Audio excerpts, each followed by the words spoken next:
ఇప్పుడు అక్కడ టీడీపీలో ఘన విజయం నమోదైపోయింది. అయితే దీంతో సంబరాలు చేసుకుంటున్నారు టీడీపీ నేతలు. అయితే టీడీపీలో ఇక ఏకగ్రీవంతో నమోదవడంతోనే వైసీపీలో అంటే వైసీపీ 8 చోట్ల మొత్తం ఎన్నికలు జరిగితే 6 చోట్ల మాత్రం ఏకగ్రీవంగా ఎన్నిక జరిగింది. అయితే దీంతో వైసీపీ ఢీలా పడిందని చెప్పుకోవచ్చు. ఎందుకంటే వైసీపీ స్థానిక సంస్థల ఎన్నికల మీద బోల్డ్ అని ఆశలు పెట్టుకుంది. అయితే ఇప్పుడు ఆ ఆశలన్నీ కూడా నీరుగార్చినట్టే అయిపోయింది. ఇక స్థానిక సంస్థల ఎన్నికల్లో టీడీపీ ఘన విజయాన్ని సాధించింది. 8 చోట్ల జరిగితే 6 చోట్ల ఏకగ్రీవ అభ్యర్థులే గెలిచారు. ఇక స్థానిక ఎన్నికల్లో జగన్ కు బిగ్ షాక్ తగిలినట్లయింది. ఇక విజయం సాధించిన టీడీపీ ప్రకాశం జిల్లా కొండపి పంచాయతీ, తూర్పుగోదావరి జిల్లా రాజమహేంద్రవరం రూరల్ కడియపులంక సర్పంచ్ స్థానాల్లో టీడీపీ గెలిచింది. కడియపులంక సర్పంచ్ గా ఎం పద్మావతి, కొండపి పంచాయతీ సర్పంచ్ గా కె సుశీల ఏకగ్రీవంగా ఎన్నికయ్యారు.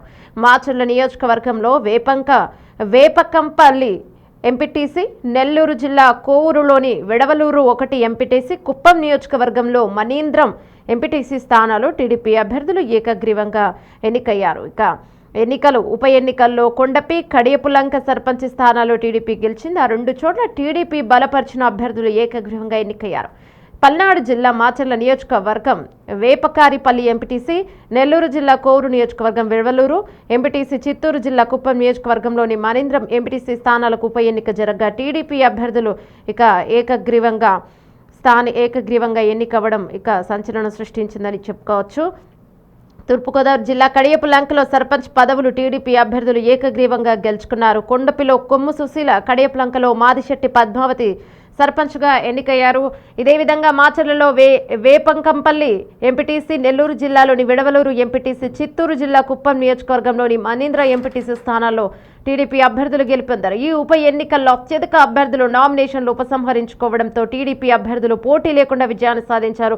కొండపి పంచాయతీ సర్పంచ్ ఎన్నికలు గత 15 ఏళ్లుగా కోర్టు సమస్యల కారణంగా నిలిచిపోయి ఉండగా ఈసారి కోర్టు క్లియర్ కావడంతో తొలిసారి ఎన్నికలు జరిగాయి. ఈ విజయాలు టీడీపీకి గ్రామీణ స్థాయిలో పొలిటికల్ మూమెంటం తీసుకురావడంలో మద్దతిస్తాయనే అభిప్రాయాలు వ్యక్తమవుతున్నాయి. అసలు వైసీపీ గట్టి పోటీనిస్తుంది అనుకున్న తరుణంలో ఎందుకు ఏకగ్రీవం జరిగిందనే అనుమానాలు కూడా వ్యక్తమవుతూ ఉన్నాయి. వైసీపీ ఎందుకు గట్టిగా నిలబడలేకపోయింది అనే అనుమానాలు కూడా వస్తున్నాయి. స్థానిక సంస్థల్లో వైసీపీకి ఈ సందర్భంలో గట్టి షాక్ తగిలిందని చెప్పుకోవచ్చు. ఇక ఈ ఎన్నికల మీద ఎన్నో ఆశలు పెట్టుకున్నారు వైసీపీ క్యాండిడేట్స్. ఇక ఈ వైసీపీ క్యాండిడేట్స్ అనే వాళ్ళు వెనక్కి తగ్గడంతోనే ఇక ఏకగ్రీవం జరిగిందని కూడా తెలుస్తోంది అక్కడ. అయితే వైసీపీకి మరొకసారి షాక్ తగిలినట్లయింది. ఈ ఎన్నికల మీద ఎన్నో ఆశలు పెట్టుకున్న వైసీపీ ఇక ఢీలా పడినట్లయిందని చెప్పుకోవచ్చు. టీడీపీ బలపరిచిన అభ్యర్థులు ఏకగ్రీవం అవ్వడంతో ఇక కొద్దిగా సంచలనాత్మకం సృష్టించుకుంది. స్థానిక ఎన్నికల్లో జగన్ కు మరొకసారి బిగ్ షాక్ తగిలినట్లయింది.